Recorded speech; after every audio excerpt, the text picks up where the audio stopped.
Okay, it looks like we're going to be going on with the next best of 5. Because Malcolm needs some time to get his shit together, basically. So we're going to go we're with... waiting for the DDoS to stop. We're gonna cast Damrud versus Rhoust. The last round of 16 match. And we're waiting for Damrud to press the OK button. Once that's done, I'm gonna go for some desperation pancakes. Because I haven't eaten anything in ages. We'll join the castle later on then. Yeah, that's fair. Let's see. So, we're entering the lobby now. There we go. Finally getting in. So, we've got ourselves a TVZ. I don't think it is. I think there's no Terrans left. So this is going to be either a PVZ or a ZVZ. I am a frickin' referee this time. I'm not letting that happen again.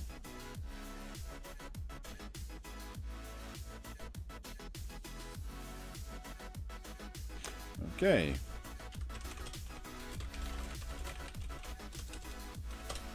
Race checking and readying up. We're going to be able to get into Nuit Blanche versus RTG Esports. Just need something under my desk. I was like, the hell was that? Both players are ready. GLHF both. There we go. Zodex in the chat saying, Malcolm at 638 APM. Such wrist problems.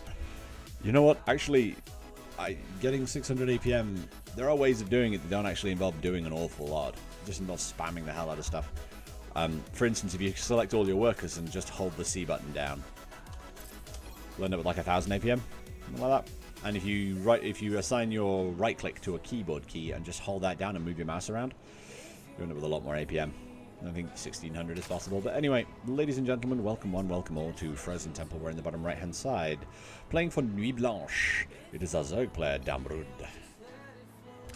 And his opponent, on the top left hand side, playing for RTG Esports. Which, if memory serves, like RTG was the nuclear powered heat source thing used in the Martian, if memory serves. It's Rhoust.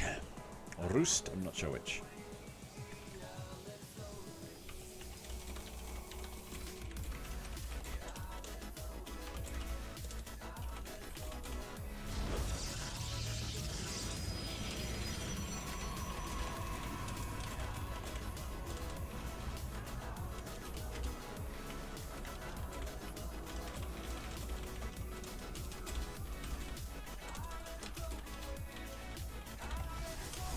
Okay.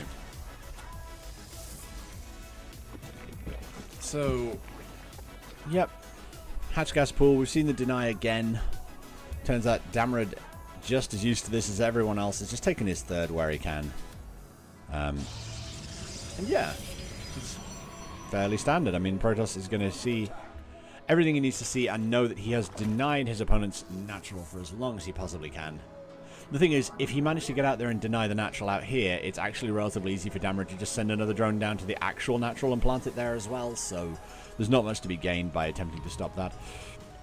We are, however, also seeing a wall coming up for our Protoss player, and as before, it's going to have the blocking unit and the pylon next to each other. But again, unless there's a Baneling bust, that really shouldn't matter that much.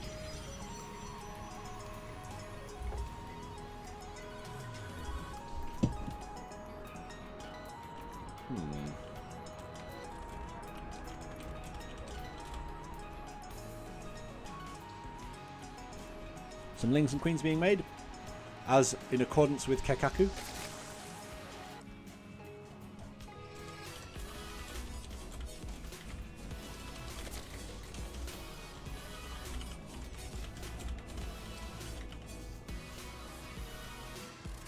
Okay, so here comes the third / natural. I'm going to call it the natural, this one the natural, and this one the third, because that's where they live. And we are seeing the lings pushing across the map, trying to scooterino, outerino, what's happening on the other side of the map. There is nothing in the wall to stop that happening, though. Like, the adept has moved out and is being aggressive.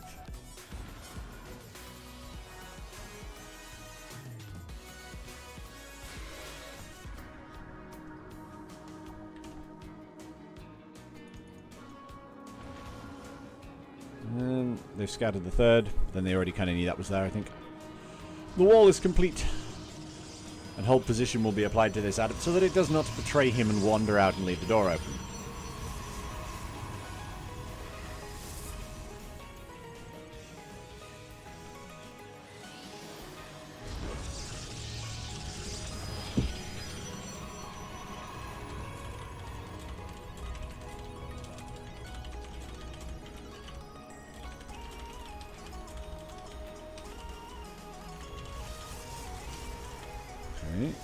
Just seeing some more links coming across the map. Pressure, but not enough to do any damage, I don't think. There is a mothership core in residence, is there? Should be. Yeah, there is. Where's she gone? There she is. Bit of extra Ling-based damage. Uh-oh! And Deadling. There we go.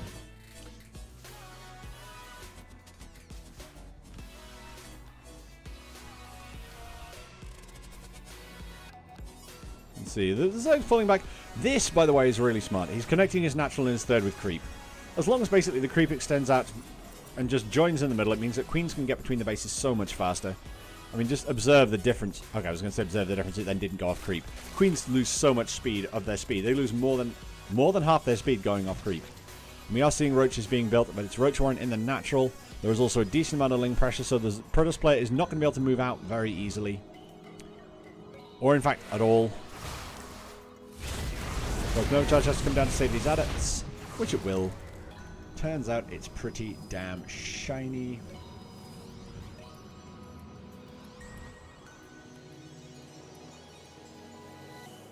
Yeah. This is pretty nice.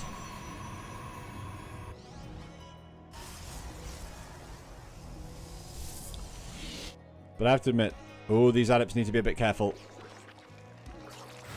Okay, they're just going to come in and do a bit of damage. The thing is, there are roaches on the way out now, so their usefulness is there, but they're not quite as powerful as they might otherwise have been.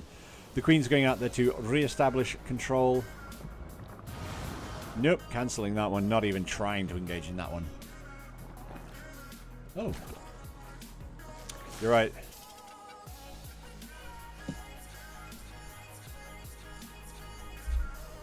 Right, didn't realise I was playing with music. I'll see what you guys think about should I leave it on or not. Is it chilled? Is it nice? Or is it distracting? I can do the ASMR voice if you like. We're seeing here a Protoss player who doesn't feel afraid and is capable of putting down a robo, in fact double robo, ensuring that his army will grow in size.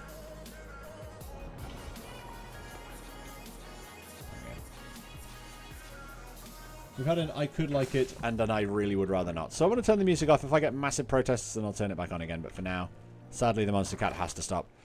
And we are seeing Phoenixes coming out because it turns out Stargate units are pretty shiny. Third Phoenix coming down. And the Phoenix is just sitting there getting shot at this point, which is probably not the best thing they could be doing with their lives. Well, he sees the composition. He sees the roaches. He sees the queens. And therefore this double robocomp is a really good plan. As long as he can keep producing enough immortals, which at the moment he cannot afford the gas-wise. Oh. This could kill him. Like, legitimately kill him. There's only 2 workers in the gas here. I can't help but wonder why that is. And these overlords are dead, because nothing's going to save them.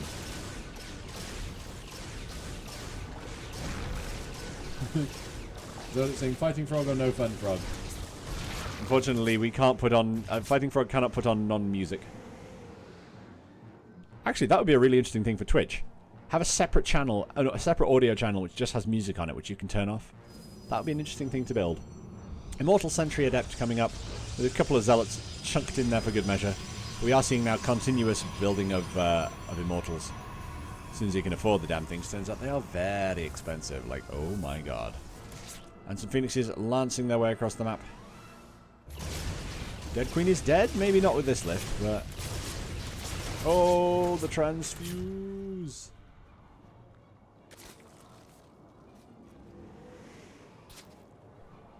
Well, the Hydra's in the main, getting picked up. Queen's now going to try and catch a Phoenix. There we go. Stop that Phoenix. And that Phoenix. Try and pick up a few more workers before they die, except they picked up too many workers and therefore no one was left to shoot.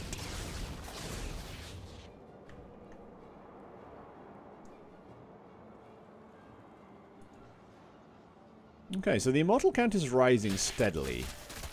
And the Adept count with it.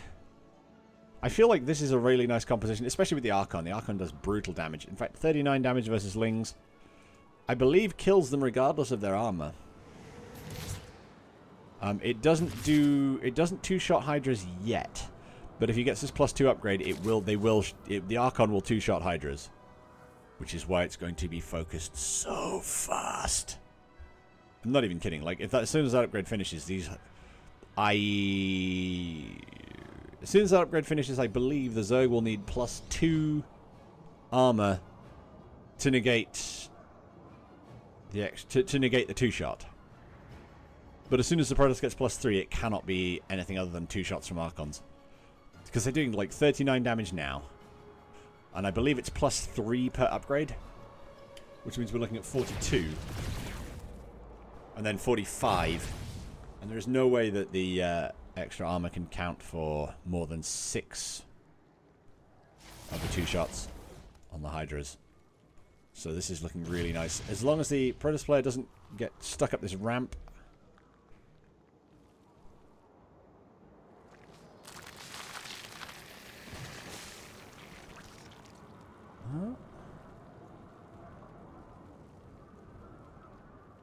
I guess it's a good start. The problem is there's a large Zerg army, and the fact that he's got... I don't know, I feel like the Zerg is going to be at a significant disadvantage because his buffering units are his Lings, and the Protoss army has better buffer. The Lurkers, on the other hand, require a specific response, which could... Oh, there's a nice little tag. The Oracle sneaking in there just to drop something on that army. I think as long as Protoss doesn't push out, this is going to be really hard for Zerg to push in.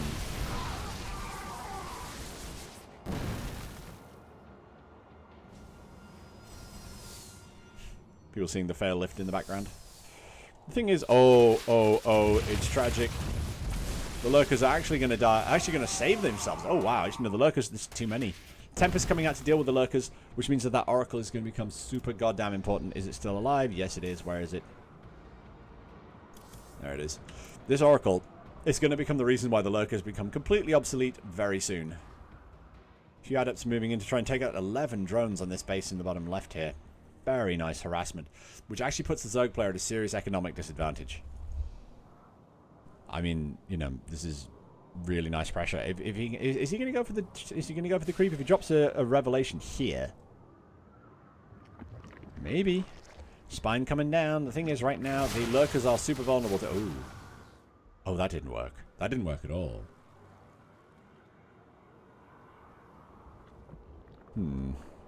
Well, the Protoss army has been seen. I think it's definitely been seen now.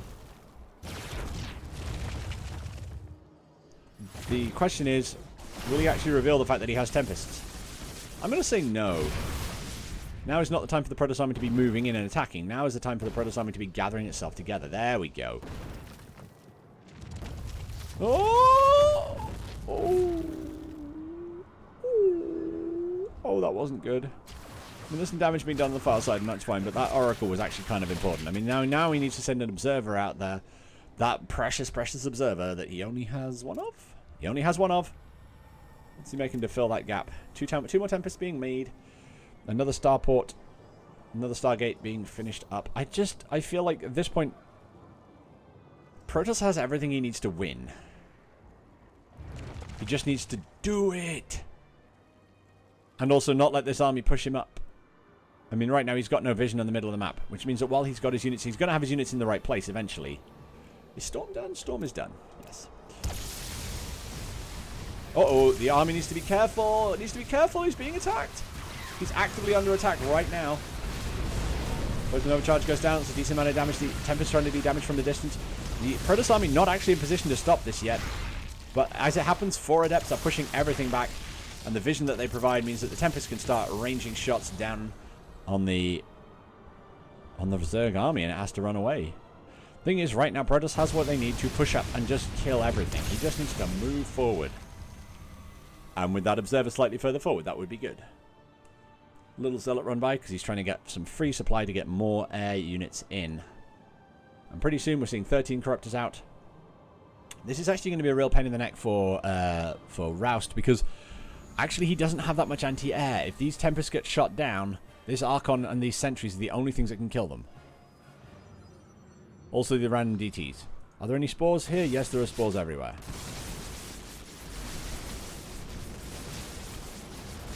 And they did nothing, but they did see the +3 upgrade happening. The thing is, if there was a single Oracle being made, that would be one thing. If there were 4 Broodlords being made, okay, I don't know if I like that so much. The big problem with Broodlords is that they are massive air, and... yeah, it turns out that Tempests do a lot of damage to massive air.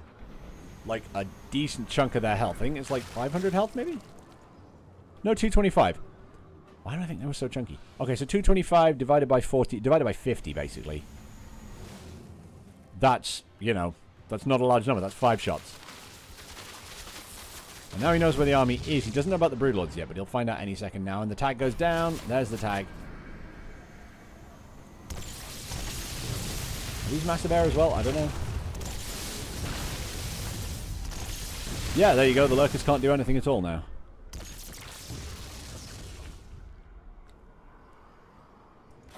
Oh, the DT's having killed off a base, by the way. Completely unnoticed. Very nicely done. And now they're going to move on to the next one, which does have a spore in it, so they won't be able to get very far. Oh, they're just going to sit in the middle of the map and wait. I mean, they could legitimately just attack this. No, they're going to attack this base, and actually they'll do some damage here because the Queen's just moved off. Oh, that's unfortunate. That feels like a feels bad, man. That feels like a I just tried to inject a hatch and the wrong Queen went. His base up in the top here being attacked, which means he may not get a notification that his workers are... oh, he will. He'll get a notification about the workers. Yeah. Which means he pulls back and then ends up losing that base as well. And now the Broodlords are in trouble because, honestly, the Tempests just need to get anywhere near them at all and they just die. Just flat die. The Zerg army moving up the left-hand side of the map. Again, none of it's secret, so he's going to be able to cancel this base well in time if he thinks it's worth. And I would. There we go. The cancel is real.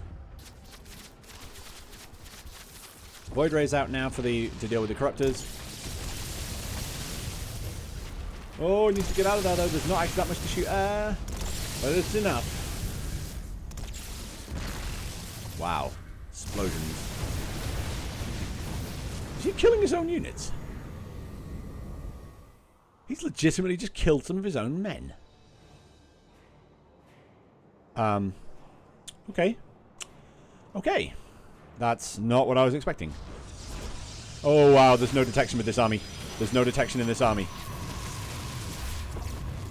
This DT is going to kill the very, very slowly kill this whole army.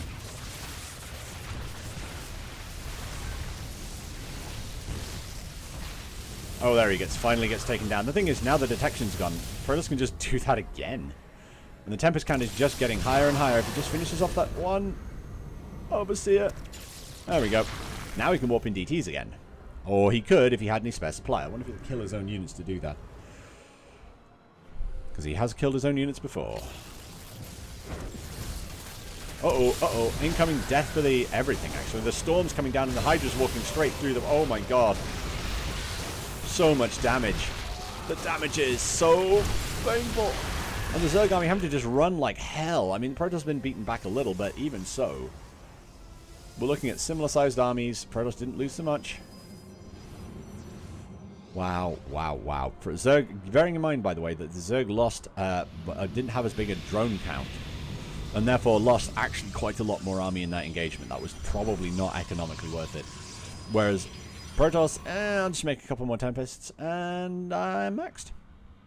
He's even getting shield upgrades, which implies that he's already got 3/3 on the others. No, he doesn't. He hasn't got 3 armor. Interesting. Fascinating. Uh-oh. Incoming storm damage. So much damage. Is there a detector in this army? I don't think there is. I think it died.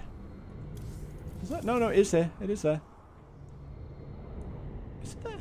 Let's just get away from the army. Click. There it is. There it is. He just needs to send it in. Just needs to send it forward because there's 2 lurkers right there. I'm just saying there's 2 lurkers right there. The storm comes down again. Doing so much damage to this army. I mean, especially the Hydras, which basically melt underneath it. And Damrud leaves game number 1. Holy crap, that was nicely done. So, Frozen Temple gives way to Frost. And we will load that up straight away.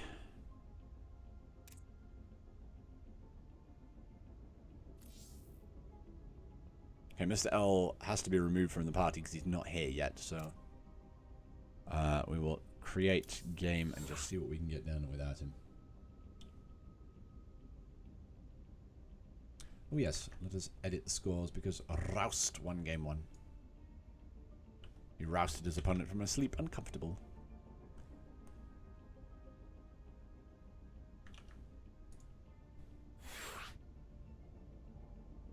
Okay, this is a 2v2 map, and therefore I need to change it to melee.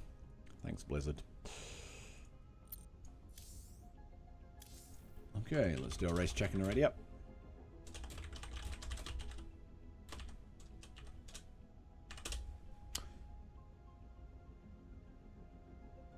See, Zodix just said lol. And I'm pretty certain there was something funny that I said, but I can't remember what the hell it was. I have no idea what I said. Just like, yeah, I was funny at some point. Oh well. Just waiting for Damrud to say go, and then we will go. And if Mr. L wants to get back in the party, he's more than welcome to, but I think he's busy sorting something out.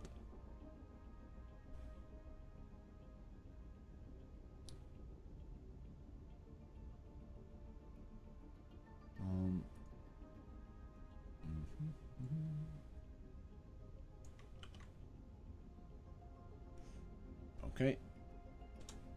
Still waiting on Damrud, by the way.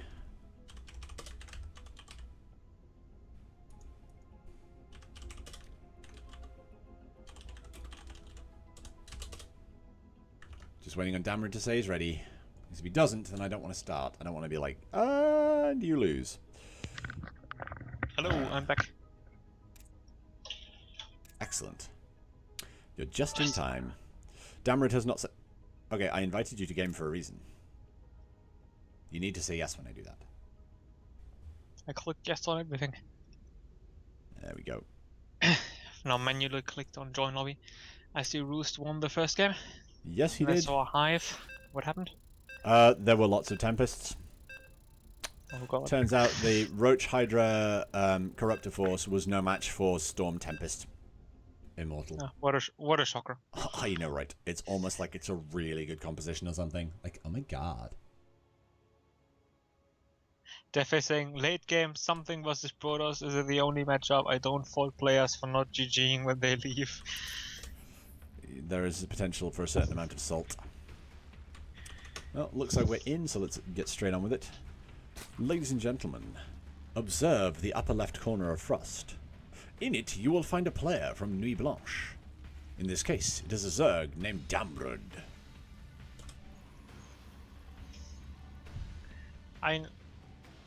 Looking at the brackets overall, I'm really hoping that Damrud wins. I mean, I would prefer to go up against Rhoust personally, but if we're looking at the bracket, we already have a PvP in the round, in the quarterfinals, and potentially Protoss is everywhere.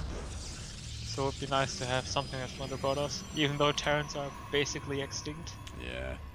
Just a quick thing, by the way, in the bottom left-hand corner, because apparently we missed him. Playing for Team RTG, it is Rhoust, who's currently 1-up in his best of 5. Yeah.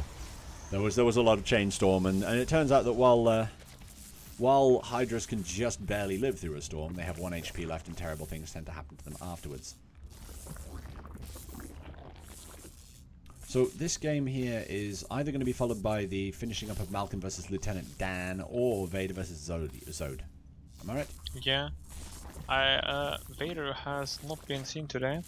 Obviously he's a clanmate of Rhoust, so I've asked Rhoust and he's privately messaged him. So hoping they meet up.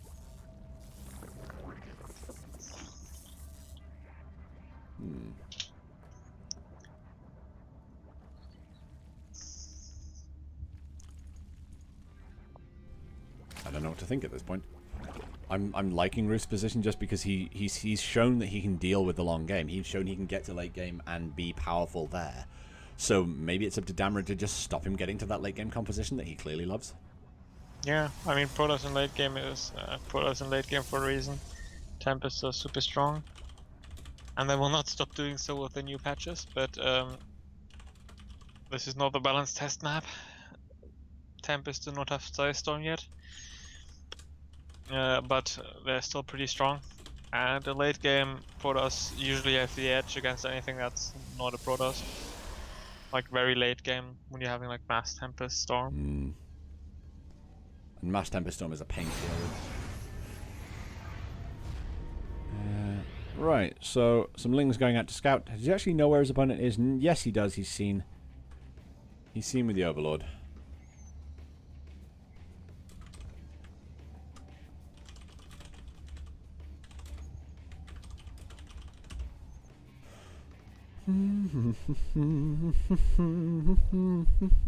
Okay, Zergling speed's about to finish.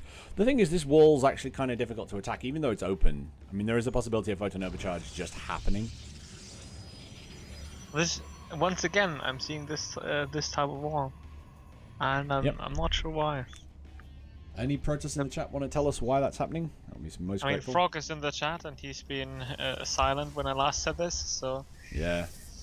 I don't know. Maybe I think you can get the wall up a little bit quicker because you're obviously not needing another gateway building so on. But that's only for a couple seconds, so only relevant against like a 14 pool, and to skip the zealot anyways, you don't have the adept out at that point. So I really don't get it. I think the walls that are that don't have this double weak spot are much better. And now he's made it like a triple weak spot with the second pylon there, which is well, it's better, I guess. Not really. No. If the adept moves back even a millimeter, and I think not even that. When the banelings hit the adept, they can kill both pylons at once while killing the adept. Oh wow, yeah, true. Actually, if they hit both pylon, they hit one pylon, they'll probably hit the other one. They're about the same width as supply depots, and supply depots also die like that. Yeah, I mean, it depends from what angle the banelings hit them. But if they're at where the adept is, they can definitely hit them both. And then it's lots and lots of pain for the Protoss. But that's not happening now. But I think there's a Hydroden coming up rather than banelings. And Rhoust up in supply already against Damrud. Which is surprising, because normally like Zerg is at least even in supply with Protoss at this stage of the game. But then again, Zerg has been taking a lot into early layer, Hydra Den, Hydra Ray, +1 game. The thing is, the risk here is that if he doesn't do something... Okay, that's not great. If he doesn't do something soon, he's going to stand the chance of being, like... I'm trying to think the best way to put this. If Protoss had attacked fast enough, Damrud wouldn't have had enough units to defend himself with. This, however, is a lot of Lings. Like, a lot of Lings, and these pylons are not going to be done in time. +1. Yeah, he has to play around the third phase. If he can cancel neither third phase, he's in a pretty good spot. Now they're not +1 Lings yet, but they are in a fairly good position. Yep, there's photon overcharge. Yes. Now he will see this wall. He'll be like, ah, I should have Baneling Busted. Well, he got Baneling Nest. Yeah, but I don't think you can call it a Baneling Bust at this point. It's a Baneling Bust if he mashes those pylons down with Banelings. Also, these robos are super vulnerable. Yeah, the third phase, come on, set STG. We'll build robos there. Well, it looks a like couple it's worker good. kills, not bad. Yep. The thing is, the Protoss army is quite big now. And he's about to have double robo production. He's about to have double immortal production. Also, Phoenix is picking up units and killing them off. Oh, he's going to lose a Phoenix for it. Yeah, double spore paying off.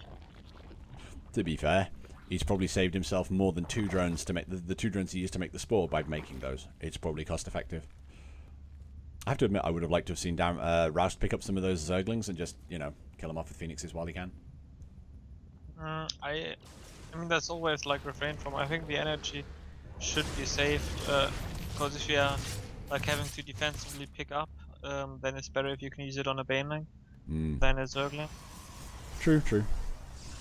There is a run by. When you lift a Baneling with a Phoenix and you hug it with all your Phoenixes as you kill it, the Baneling does not splash onto air units or ground units. Does it? I thought it did. I thought that was the whole point. Oh well. No. I tried it, and unfortunately the Phoenixes were all full HP after killing an entire army of Banelings in melee range. Oh well. Scouts the 4th going down. And at this point, Protoss is like, okay, standard. Thing is, he's getting his... Rhoust is very quickly getting towards the ideal composition that he's wanted for some time now. He's got himself a cannon to defend his natural. He's got himself the Templar Archives. The only thing he's missing at this point is the fleet beacon for the Tempests. You know, he's doing good right now. Yeah, and I mean, time favors the Protoss in general, because Protoss late game is stronger than Zerg late game. I mean, if we're talking like ultra late game. Yep. He's not there yet, not even close, but fast forward like another 5 minutes of free macro for the Protoss and you'll be at a mass Tempest stage again. Yep. Also, the Immortal count is growing rapidly. I mean, we're looking at 4, we're about to have, I'm presuming he's going to keep making them. As soon as he has the gas for it. Oh, no, he's anticipating the Lurker Den. Which isn't a thing yet, is it? Where's the Lurker? Where's the Hydra Also, Immortals are also decent against Hydras, so... If memory serves, they do 20 damage to unarmored? 22, well, 20 damage before upgrades. So they 4-shot Hydras. By the way, I was thinking about this earlier. Once you get to +3 Archons, they 2-shot Hydras regardless of upgrades. And if they have +2, then it depends what the armor upgrade is on the Hydralisk. Do they have 43 or 42 damage? Well, with +1, they had 39 damage. So it's 42 do they damage. get 3? Do they get 3 or They 4 get +3. extra damage? I think it's +3. No, I think it's 25, 35 damage. Yeah, it is What, 35 Archons? damage. Yeah, 35 versus biological and base damage. So they get 4 I think extra it's +4, damage. in which case it's 39, 43, which puts it up to... Yeah, the Zerg, at that point, if the Zerg has +3 armor, they 2-shot them. No, +2. that's regen. Okay, yeah, no, regen between the thing. So, yeah. Oh, the Archon's dying very quickly there. Nice frost fields here. But now all the buffer is gone for Rhoust. This is the timing window that Damrud needs to exploit.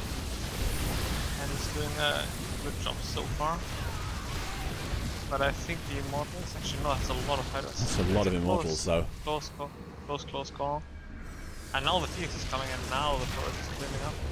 Yep, Zerg the should slaughter like start to begins. step backwards and kill the Phoenixes as they try to lift. But stutter stepping with Hydras is a pain in the neck. Well, but killing the Phoenixes that are chasing is so satisfying. Oh It's yeah, worth it every absolutely. time. The thing is, right now Zerg's got his army together, which is something Protoss doesn't, and I kind of like the Zerg position more at that point. Because he's got options. He can go and attack where the Protoss army is, or he can go and attack where the Protoss army isn't. Like...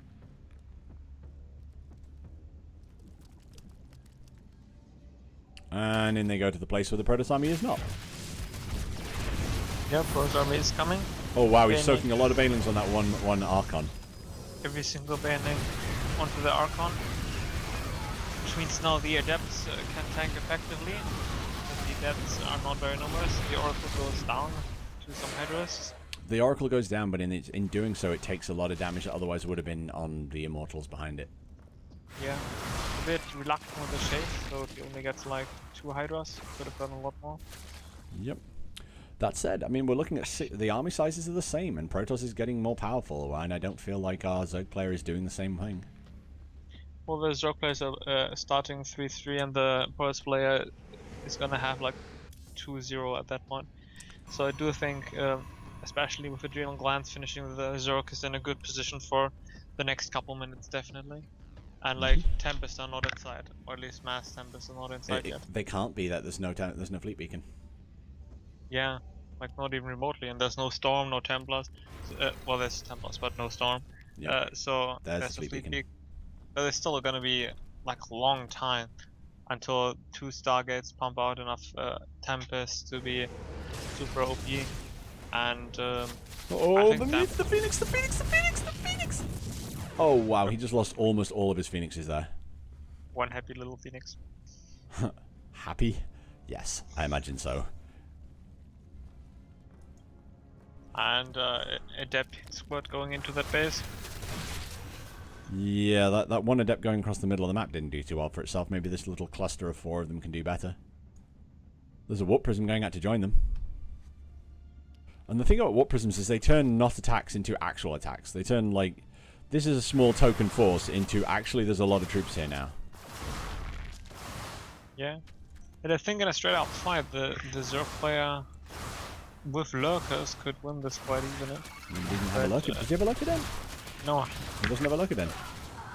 But I think with if he has a big swell of links now, he can still win the fight because he has better upgrades. He's gonna have 3-3 against 2-0 anti-adrenal glands. Like, just think of 3-0 adrenal glands links against like adepts and immortals. That's a slaughter. There's a reason why we call them cracklings. Yeah. Yeah. Fortunately, he doesn't have a whole lot of links. He has a lot of paintings instead. And it also looks like he will be potentially engaging before his upgrades finish, which is not very ideal. Yeah, well, you know what? It's okay. He's actually in a good position to do it. He's able to get... If he can get a good engagement angle, which, incidentally, this is a concave. This is a concave if he can just get this concave to work. He has no links. He needs links. I mean, as good as paintings are, you also need some links. There's 38 links. Yeah. And once these finish, he can try and take a fight. There's only going to be like 2 temples on the map by that time. Yeah. Yep. Protoss is pulling him back. Well, he needs to wait for the links to pop anyways. But now these links are popping. Yeah, but at this point, we'll see whether Rhoust goes back in again or not. If Rhoust goes back in, then this is over. Also, Storm now started. It's got to be chrono boosted, really. It really needs chrono boosting. He cannot fight this army without it. Yeah. And now I would like to see a huge concave coming out from Damrud to take the game with a wing bane. The thing is, right now, Rhoust knows where his opponent's army is and what direction it was heading in when he last saw it. He's actually going to misread this because of that, and therefore the Zergs are going to get a ton of damage in on this base. Oh no! Oh no, that's super unfortunate. Zerg is looking for the fight, kills all the Templars with the Draglings and the army. It's fun. The banelings. Oh my god, that hurt. So much damage on the tanky units, but still so much damage. The +3 banelings, evaporating everything. Now the robots are unpowered. And that's just game. Far too much Zerg. Yeah, and it's looking like the Zerg will be able to take this game right here.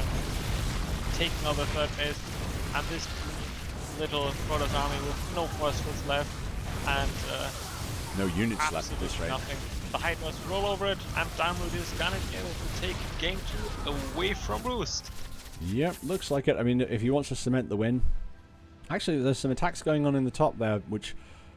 2 adepts. 2 adepts, and there were 4 adepts at the 4 adepts at the top right base, which killed off a bunch of workers as well. Actually, Zerg's lost a lot of workers there, but it's not like he can really be stopped at this point. Yeah, I mean, even if you lose all these Hydras, he's not going to lose again. So at this point, he's just thinking about the next game. Also, you gotta love these rocks giving vision. Yeah. Okay, so Protoss thinks he can expand to another base and keep it hidden. But they're both crippled for money. Zerg not as bad. Zerg checked that game, that base like 10 seconds before it was built and was like, ah, it's not there. Yeah. So we're going for casual 10 draws, like, ah, no sweat. Casual, standard. The thing is... I don't know. There's Storm now, which is a game changer, but... I mean, Damrud really needs to make like a world-class throw to lose this game. Yeah, but would it be the first time you've ever seen that happen? At this tournament, yes. Okay, fair enough.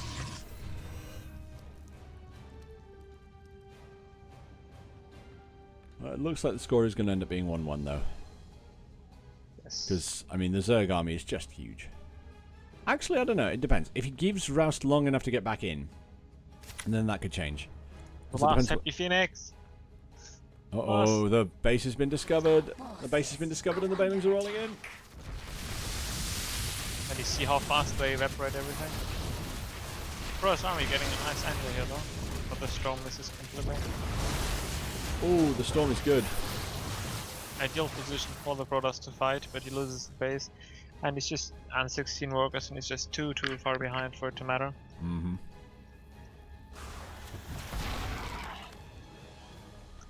And the Hydra is on 0-0.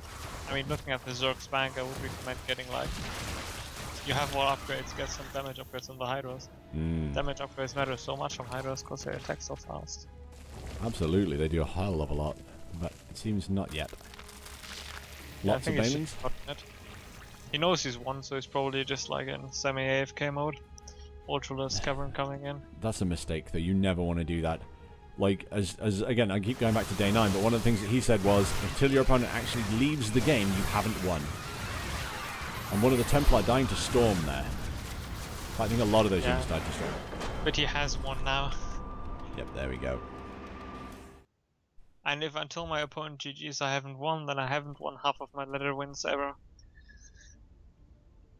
Because your opponent didn't leave?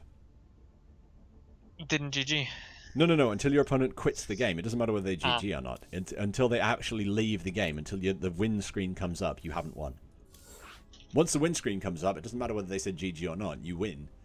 But the number of times I've had it where I've been like, I've crippled the guy. I've crushed his workers.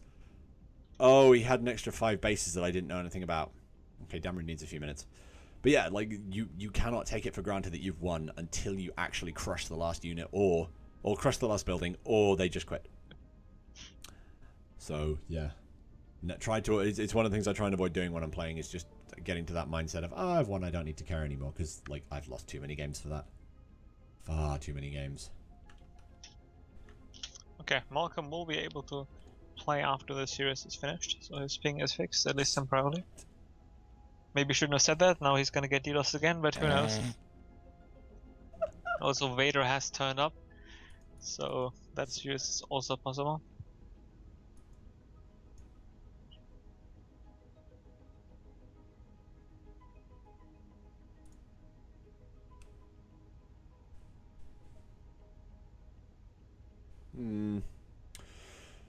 So, you know what, at some point I'm actually going to have to go down my friends list and just, like, get rid of people that I don't know who they are, because I'm just seeing names pop up and it's like, this person's just come online. I'm like, that's great. Who the hell is that? Yeah, I mean, I have a lot of people added from, like, Passion Craft that I don't really know, that I've added just for that reason. And I have a lot of, like, clan leaders on there that I also don't really know, but I talk to them, like, once every 2 months to organize a clan war and so on. So I've got a lot of people on my friends list that I don't know really well, but I can't remove them. Because you kind of need them. Yep. But I'm not at the cap yet, so that's okay. Okay, Damrud's not actually there to accept the invitation. He said I need 5 minutes. Beautiful. Yeah. I just wish he could have accepted the invitation before he left.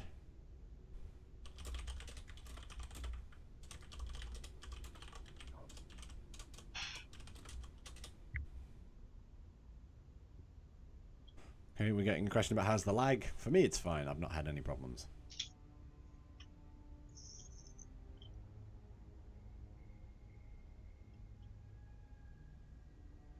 Just looking at this new map here on Reddit and Team Liquid.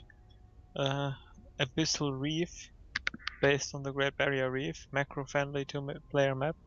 It's reading through the stats and says 35-second net-to-net rush distance. 35-second? Rush distance as done by what? Worker, it's always worker. Okay.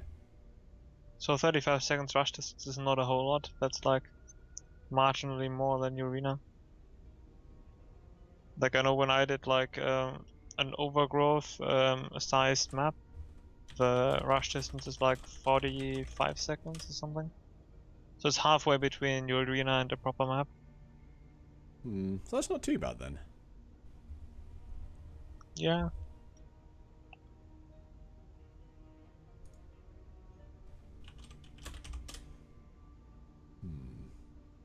I mean, every base kind of looks the same, but I do like the art style. The doodads everywhere.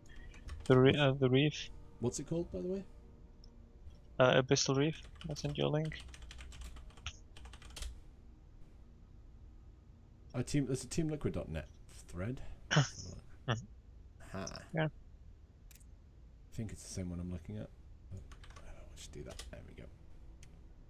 And has this actually been accepted by anything, or is it just someone who's made this? It's not been accepted yet, but it's a popular map. The thing is, like you were saying, it's macro friendly. If it's got a relatively short rush distance, that doesn't sound macro friendly to me. I didn't say that. I was reading the description. Yeah. Because the Reef is a macro-friendly two-player map. I'm just saying that doesn't sound macro-friendly to me. It sounds rush-friendly if you can rush quickly on it. Like, you don't tend to get rushes on... Actually, you do get rushes on Apotheosis. What am I saying? It's one of the longer maps, isn't it? What's the nat-to-nat distance? What's the nat-to-nat time on Apotheosis, do you know? No, I just know it's 270 tiles.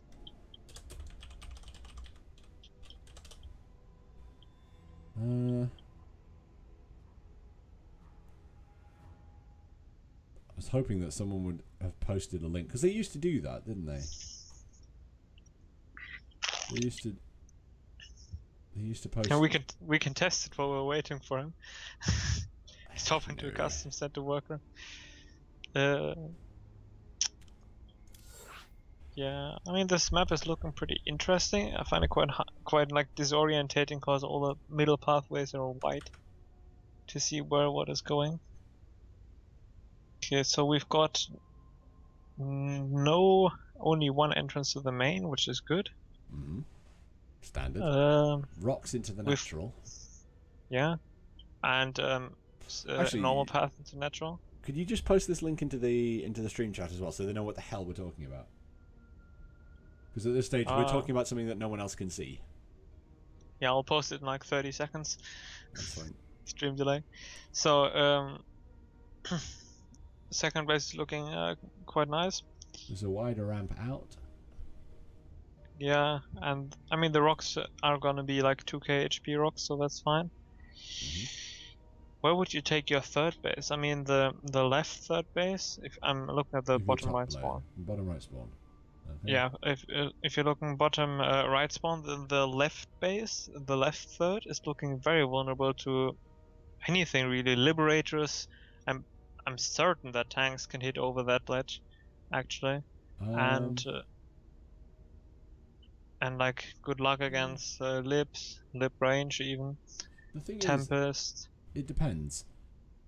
From what I see on the other side, it goes out, and then there's destructible rocks.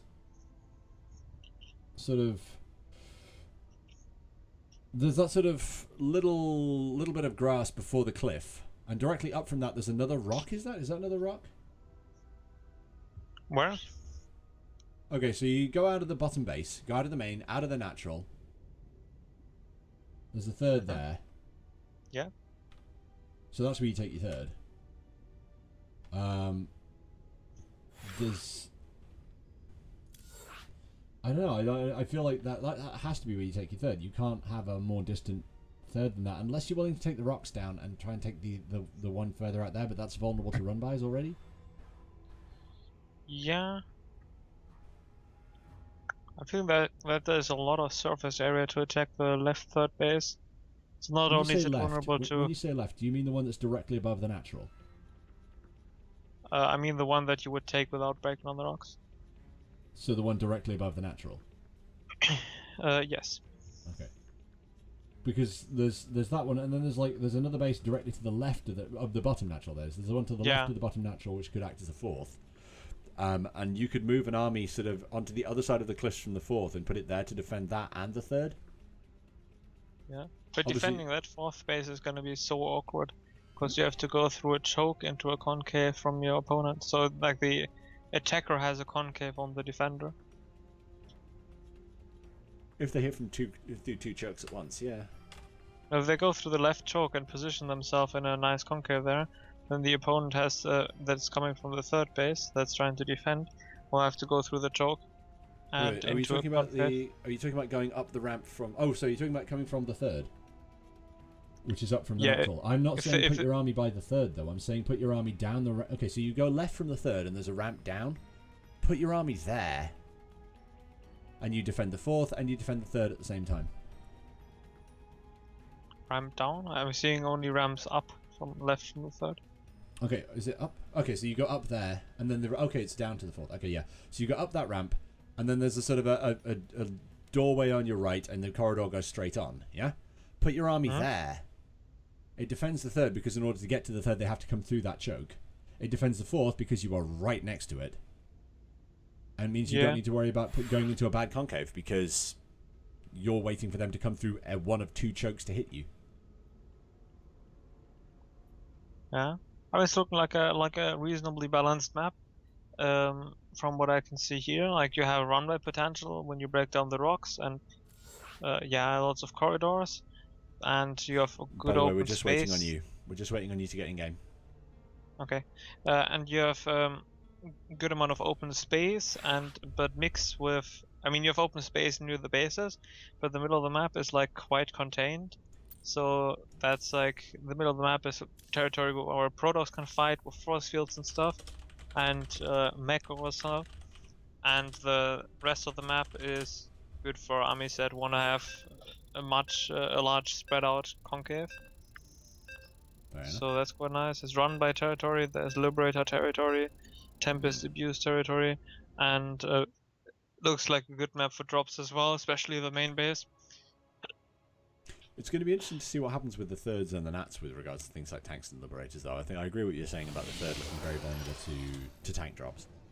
To tank pressure from behind, rather, not dropping it in. In any case, unlike the art style, though. We're getting into game, though, so in the bottom left-hand side of Galactic Process Ladder Edition, playing for RTG, it is Rhoust. And on the top right side, playing for Nuit Blanche, it is Damrud. I have to wonder, was that the origination of that name? Is that where that came from? You mean because he was being damn rude? That was damn rude. He was like, I like that. I like that. That should be my name. I want to be known by the entire world as damn rude.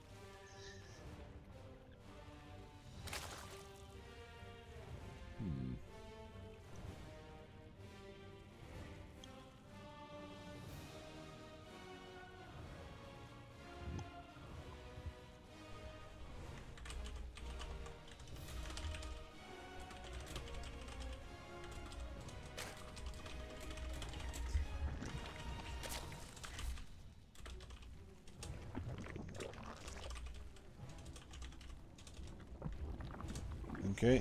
I don't know. I'm not sure what to say at this point. Actually, no, we did see a Nexus first. I'm a little surprised at that.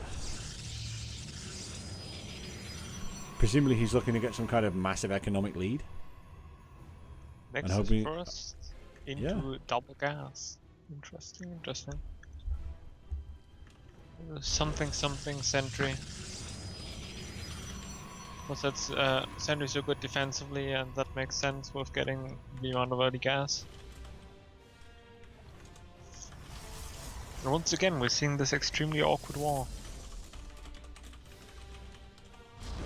I have to admit, I'm going to call out Fighting Frog. Why are they doing that? What is this wall?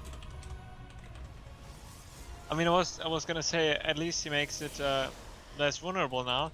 But now there's a gap between the left gateway and the cybercore, if you look. Yeah, that's not good. A Zergling can go through. Oh. That's not good. There's still a weak spot in the wall. I mean, walling is difficult. Needs a lot of pre-planning. But that said, I mean, they've done different things with the wall this time. So at least there's no... while there's a hole there, there's a hole he can put something in. Yeah, but it's a hole that no unit larger than a Zealot or an Adept or a Sentry can go through, so Stalkers and the models are stuck. Yeah. And it's not a tight wall either, so there's no real point in this wall. I mean, you can use it for shading, but that's about it. Well, let's see. Also, I love the fact that our Zerg player is a little bit paranoid about scouting out proxy locations.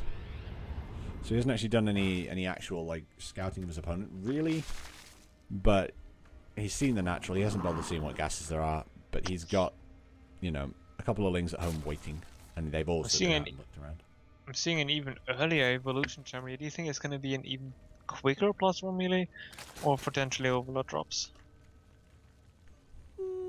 I like the sound of drops. I mean, he's got an overlord in the right place to do them already. Doesn't have actually overlord no, he doesn't. My apologies, he does not. He doesn't have an overlord in the right place at all because the lings can't get to it. So yeah, probably +1. Yeah, there we go.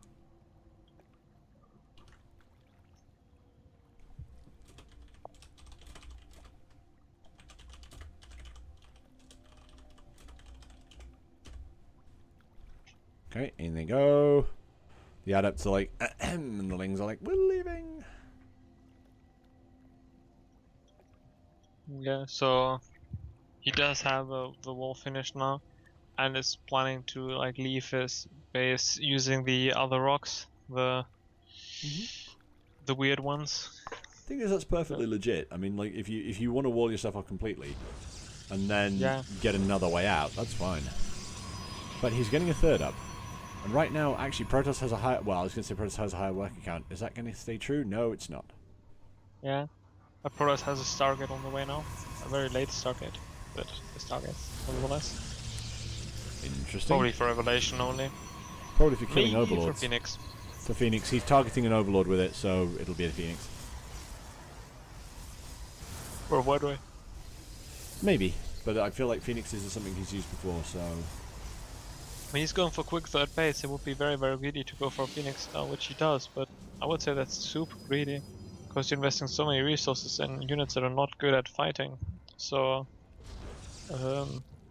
like one Void Ray does deals with Overlords much better than one Phoenix, and it can be used to defend much better than a Phoenix.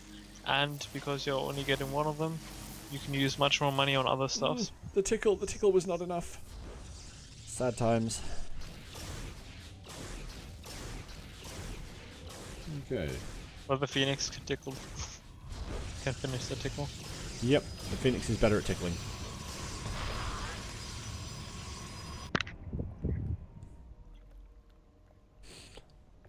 Yep, we're seeing the double Robocomp come up. Again, like, the fact that he's splitting his tech up is interesting, because it sort of seems to be anticipating... Okay. 4 Overlords on the way, that's only going to be a temporary block. But yeah, it seems to be he's anticipating the possibility that someone might kill one of his bases. Yeah, I mean, this space is very run-viable, and he's blocked off the left exit, which is nice. It's only a pile on the wall, not like a 1k HP building, like a gateway, but it's still a wall nevertheless. But there's so many paths to attack from, like, on 3 bases you can be attacked from 1, 2, 3, 4 angles. That's a lot of that's a lot of directions. I mean, I think, like, especially things like the fact that Rhoust is walled off on the left here, because at some point he's worried that these rocks might get taken down. He's actually even checking whether they have been or not, which I feel is a little unnecessary, but Moscow is always better. Also, one thing that's maybe considered a glitch, but or just map design error on this map, like when a unit is at the very, very left or very, very right of the map on this path, it's unclickable. So, for example, when I was doing a medevac drop, and I saw this from trying to click on the Phoenix here, I was doing a medevac drop, and I wanted to pick up in the medevac, but the medevac was so far off screen that even though I could see it, I couldn't like select it, so I couldn't load up. Oh, that's not good.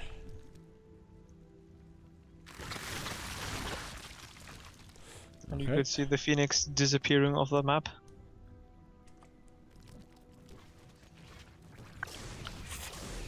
Well, two Colossi coming out actually. That's a bit of a switch up. Well, he's up against Lingbane Hydra, and actually, if Colossi do, what, 15 damage a spray, and they do 2 sprays at once, that kills... 12. Is it 12? Including plus 1? Then it's 14. They have been nerfed. But, and he's not going up against armor, so never mind. But, nice overcharge here, is gonna deflect so much stroke. A bit of an optimistic force field, but doesn't really matter. He's banging a lot of stuff. The big question here is, and I've seen Colossus so little that I don't actually know what's true anymore. What's their range when they're fully extended now? Is it still 9? 9, yeah, it's still 9. But they've decreased the attack speed now? Because I know they nerfed them in some way. They've increased the attack speed but decreased the damage. Okay.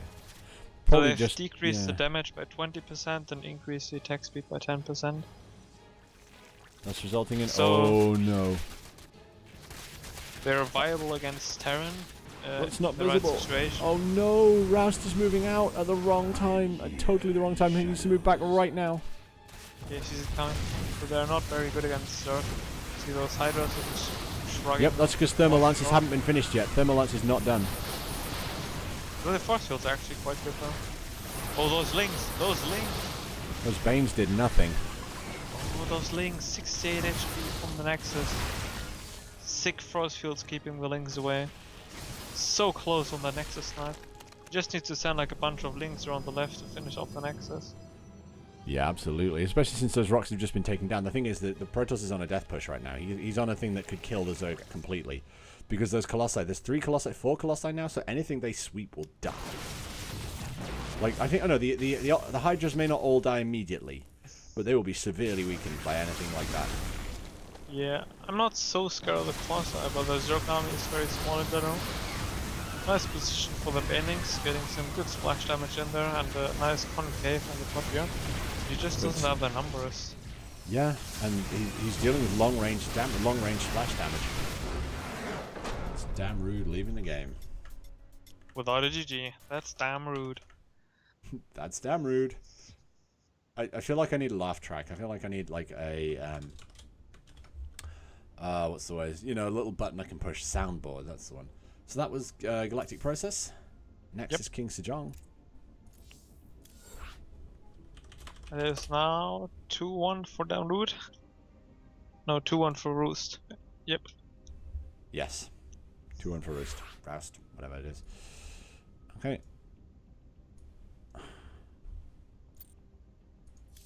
Part of me is tempted to see if I can find a laugh track soundboard. Both players ready. Let's just get straight in. But yes, we are going into King Sejong Station. It's going to be the last one of this. So the only matches we've got left tonight are you versus one of these two. Oh no, that's tomorrow, isn't it? We've got finishing off Malcolm versus Lieutenant Dan and Vader versus Zode, and that's all we're doing tonight. Am I right? Is that right? Huh? Am I right that we're not doing you? We're not doing the bottom part of the bracket for quarterfinals. That we're doing those tomorrow. Indeed. The only other matches that we're casting today is the finishing of the Malcolm series and Vader against Zode. Cool. Well, let's see what happens with that. I've kept the scores and the bans from the previous, from Malcolm versus thingy, so we can work out what happens to that in a minute. But for now, ladies and gentlemen, welcome to King Sejong Station, where, fresh from his Colossus-based victory, it is RTG's Rhoust. And on the top left corner of King Terran Station, with an early pool, it is the Pink Zerg from Nuit Blanche. He's Damrud. Amazing. It's a great name, isn't it?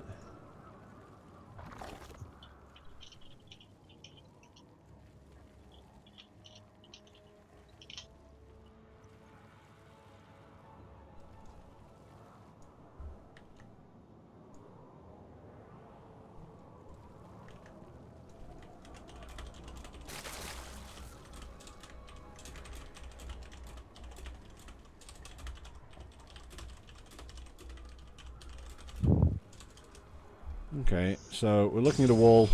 I think this is a really weird wall now. We're looking at a... if we don't see a Ling all in on this map, I'm actually going to be disappointed. Or a drop. Yeah, that drop again. That drop, so good.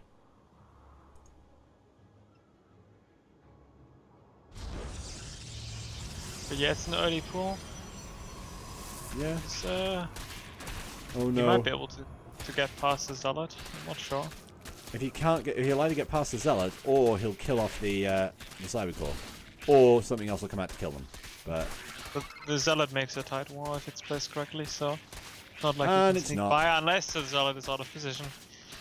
3 links is not a disaster though. It is annoying. no, it's a bit of a pain. It's not that bad. Yeah. Was in that mining time. And maybe get a probe here and there.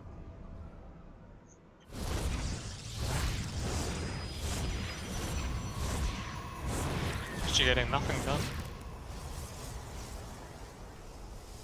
Except for scouting, of course, but...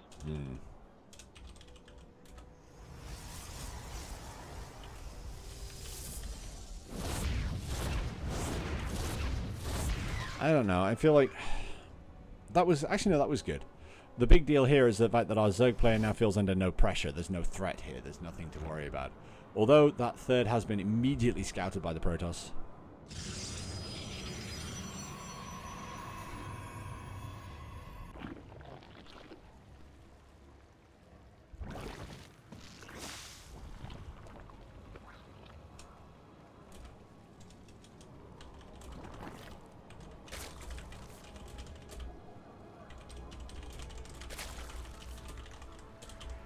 Zerg recovering economically, but still behind in drones, getting up a third base.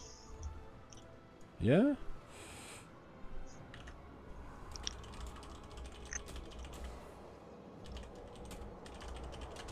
And the mothership core going out with the adepts for some pocket. Very, very interesting. Why would you ever move out with your mothership core? Because you can recall with it. Queens. Recall Because to you can adepts. Yeah. I mean if hell, there we've was seen... if there was a counterattack, you would be missing the overcharges. Yeah, but I know I've seen in the past, I've seen Protoss players send out just their mothership core to do harassment and then recall that. No, not against Zerg, because Zerg has those nice, nearly free units that attack air units for a lot of damage over very high range. Have you heard of these? Oh, spore crawlers. Queens. Yeah. But that's the thing, Terran like, does I've not, seen... Boras does not, so against Terran those has it makes Marines, sense. and Marines are pretty good at hunting down mothership cores, especially because they can move just as fast up creep. There you go. You know, they don't require the creep to get there. But a mothership core can kill a few Marines in the early game and also attack workers. And if you use the low range of the Marines, then recall safely against the Zerg, the mothership core is gonna take damage before it even sees the Queen. Fair enough. We are, however, seeing a massive Ling counterattack, which makes me think this third is probably going to die. Oh no, Photon Overcharge will save it. Not just Link. Uh-oh. Uh-oh. Shades immediately cancel, like, oh god, not going there. Cancel the third. He has to cancel that third. He has to cancel that third and put his mothership core back where it belongs, in the natural. Photon Overcharge. Overcharge the finals, kill a few links. The natural. The natural. He's going to lose something for this. Ow. That might well be cancelled. The sentry weapon was cancelled at 99%. I'm not entirely sure how that happened. The pylon, the only pylon they were in range of died, I guess. That actually didn't do as much as I thought it would. Yeah, where did all the Zerg go? But the Zerg is making a lot more units.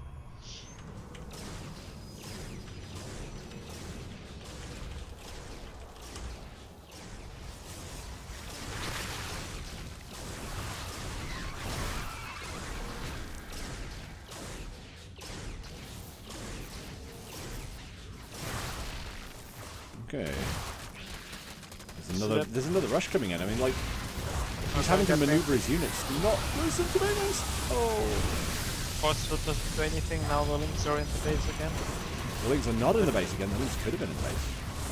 Yeah, but there's adepts there, and Protoss is still holding on quite nicely. Could have just gotten that 4 HP then. Another overcharge. No more overcharges left for the Protoss. It's a very committal banding bus. There's no drones in the third. If Protoss can hold this, you win. Yep. There's a lot of lings though. I mean, so Protoss needs to warp into some units right now. He's got gateways. He needs to use them for something. Third's dead though. Yeah, and Protoss is banking a lot. Now losing some probes. This is economic damage the Zerg needs to get in. But he also needs to kill the third base to be even. He's killing the third base, so there's no way that's not going to happen. Yeah, but now he's just even. If he wants to be ahead, he needs to do more. Also, there's one Phoenix. Oh, the pulls around! Oh, that's more. One of those is the Ling that's trapped in with the sentries. That's getting expensive sentries. That is nice. That's something. Is that game? No, It's not game yet. It's not game, but I would give a slight edge to the Zerg, even though he hasn't Slight ended edge the to game the with Zerg. its all-in. It's he's taking down 8 workers, the 3rd base, and some expensive sentries. In fact, if we look at resources lost, actually the Zerg's not winning that one. He's lost about 150 resources more. But And if only this full energy Phoenix had done anything during the defense, even lifting like a Baneling 4 times could have been so helpful. Scenario. and the Zerg army is just not as big as the Protoss one, but the Protoss one needs to go out and do damage. I mean, the fact that there's 3 oracles here, what's he going to do with those? Like, what are they for? Zerg getting Another another strong, sentries! but I don't think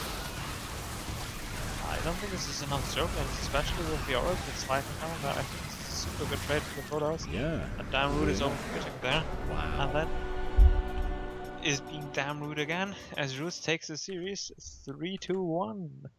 Very nice indeed. So who are we doing next? Are we finishing up? Are we Yes. finishing up Dan versus Malcolm? Exactly.